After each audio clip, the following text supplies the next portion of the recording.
नमस्कार दोस्तों, आपका मेरे YouTube channel skies to fly में एक बार फिर से स्वागत है। दोस्तों, आज की इस वीडियो में हम बात करने जा रहे हैं एक ऐसी टर्म के बारे में जो आपने बहुत सुनी होगी और आपने इसको प्रैक्टिस भी किया होगा। आई एम वेरी श्योर अगर आप लॉ ऑफ अट्रैक्शन के फैन हैं और आप अपनी जिंदगी में लॉ ऑफ अट्रैक्शन को फॉलो करते हैं तो आपने इस टर्म को जरूर सुना होगा। ये टर्म है ग्रैटिट्यूड, जिसे हम हिंदी में शुक्राना भी कहते हैं कि हमें हर वक्त शुक्राना अदा करना चाहिए, शुक्रिया अदा करना चाहिए उस डिवाइन का, उस गॉड का, उस यूनिवर्स का, सोर्स का, जो चाहे नाम दे सकते हैं आप उसे, सही ना? मगर क्या आप जानते हैं कि जब इस ग्रैटिट्यूड को हम हद से ज्यादा इस्तेमाल करने लग जाते हैं तो एक टाइम पे जाके ये खुद ही आपकी मैनिफेस्टेशन में ब्लॉकेज क्रिएट कर देता है और ये ग्रैटिट्यूड से टॉक्सिक ग्रैटिट्यूड का रूप ले लेता है। जी हाँ, अगर आप इसके बारे में नहीं जानते और इसके बारे में डिटेल में जानना चाहते हैं तो वीडियो के अंत तक मेरे साथ बने रहें।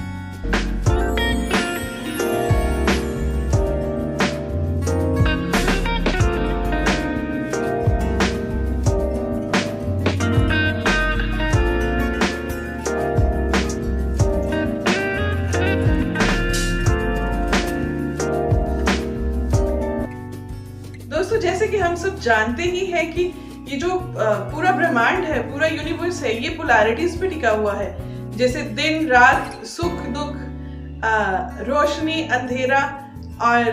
मर्द औरत, ये सारी जो है ये पोलैरिटीज हैं और ये इस पूरे ब्रह्मांड में बैलेंस क्रिएट करने के लिए बनाई गई हैं। और हम इसमें से अगर एक को भी मिस आउट करते हैं, एक्नॉलेज नहीं करते, तो बैलेंस नहीं क्रिएट होगा। यही चीज समझने की है कि अगर एग्जाम्पल देती हूँ आपको कि अगर आपने कुछ कड़वा नहीं खाया तो आप मीठे का स्वाद नहीं बता सकते, और बिना दुख को चखे आप सुख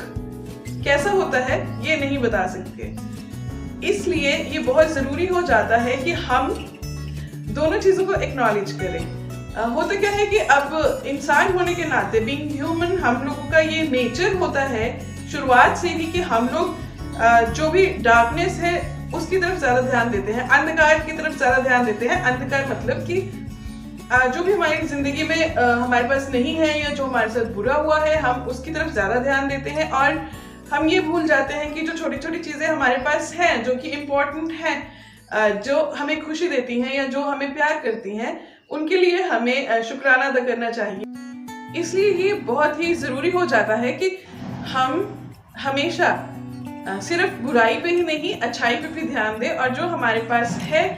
उसके लिए हम शुक्रिया अदा करें, ताकि हमें और ऐसी चीजें हम आकर्षित कर सकें जिसके लिए हम और ज्यादा ग्रेटफुल हो सकें। अब अगर हम सिर्फ पॉजिटिव रहते हैं, 24 घंटे पॉजिटिव रहते हैं और नेगेटिविटी को निग्लेक्ट कर देते हैं, तब ये एक बहुत बड़ा ब्लॉकेज बन जाता है हमारे और हमारी मैनिफेस्टेशन के बीच में। इसलिए आपने बहुत बार देखा होगा कि आप हमेशा से ही इतने पॉजिटिव रहे हैं और पॉजिटिव रहते हैं, फिर भी आप जो चाह रहे हैं वो मैनिफेस्ट नहीं कर पा रहे हैं। तो इसका एक बड़ा कारण ये है कि कहीं ना कहीं पे आप उस पोलैरिटी में बैलेंस क्रिएट नहीं कर पा रहे, आप कंप्लीट एक्सेप्टेंस मोड में नहीं है। आपने उस चीज का जो नेगेटिव पार्ट है उसको आप एक्सेप्ट नहीं कर रहे हैं, एक्नॉलेज नहीं कर रहे हैं, उसको कहीं पे दबा रहे हैं, जिसकी वजह से आपकी मैनिफेस्टेशन कंप्लीट नहीं हो रही है। इसीलिए ये जो इस प्रकार का जो ग्रैटिट्यूड हम पे करते हैं, जो 24 घंटे हम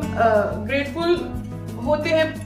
पॉजिटिविटी को देखते हैं, लेकिन हम नेगेटिविटी को एक्नॉलेज नहीं करते। यहाँ पे एक और बात बता दूं कि कोई भी इमोशन पॉजिटिव या नेगेटिव नहीं होता, लेकिन हम लोग इसको क्योंकि हम लोग कंप्लीट एक्सेप्टेंस मोड में नहीं है और इसको सही ढंग से समझ नहीं सकते, इसलिए हम लोग इसको लेबल करते हैं पॉजिटिव और नेगेटिव में। जैसे कि नेगेटिव इमोशंस वो होते हैं जो हमारे भीतर के भाव, जो हमारी वाइब्रेशन को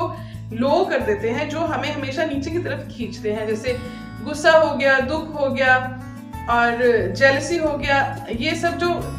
नेगेटिव इमोशंस हैं, इन्हें हमने नेगेटिव लेबल किया है। और जैसे हम खुश होते हैं और प्यार है, अच्छा भाव है, ये जो हमारी वाइब्रेशंस को बढ़ाते हैं, इन्हें हमने पॉजिटिव इमोशंस के रूप में लेबल कर दिया, ताकि हम लोग सही में इसको सही से अंडरस्टैंड कर सके। अदरवाइज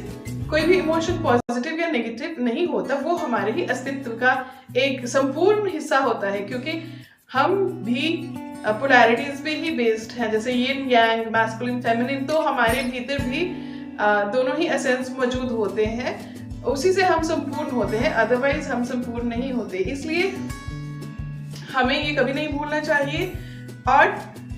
पॉजिटिव रहना बहुत अच्छी बात है, ग्रैटिट्यूड पे करना बहुत अच्छी बात है, लेकिन उसके साथ साथ जो उसका नेगेटिव एस्पेक्ट है उसको भी ध्यान में रखना और एक्नॉलेज करना और हील करना हमारे लिए बहुत जरूरी है। उम्मीद करती हूँ अब तक आपको इस टॉपिक के बारे में बहुत क्लैरिटी मिल चुकी होगी, लेकिन फिर भी अगर आपके कुछ क्वेश्चंस, क्वेरीज और डाउट्स हैं तो उन्हें मेरे साथ नीचे कमेंट सेक्शन में जरूर शेयर कीजिए, मैं आपको उनका सही जवाब दूंगी। और अगर आपको लगता है कि आप किसी को जानते हैं जो कि लॉ ऑफ अट्रैक्शन को फॉलो करते हैं लेकिन फिर भी अपनी जर्नी में कहीं ना कहीं स्टक है, इतना पॉजिटिव रहने के बाद भी वो ठीक से मैनिफेस्ट नहीं कर पाते हैं, तो उनके साथ ये वीडियो जरूर शेयर कीजिए, ये वीडियो उनके लिए यूजफुल हो सकता है। अब मैं मिलूंगी आपसे अगली कड़ी में, तब तक के लिए खुश रहिए, तंदुरुस्त रहिए, stay in high vibes and remember the sky is to fly. नमस्ते।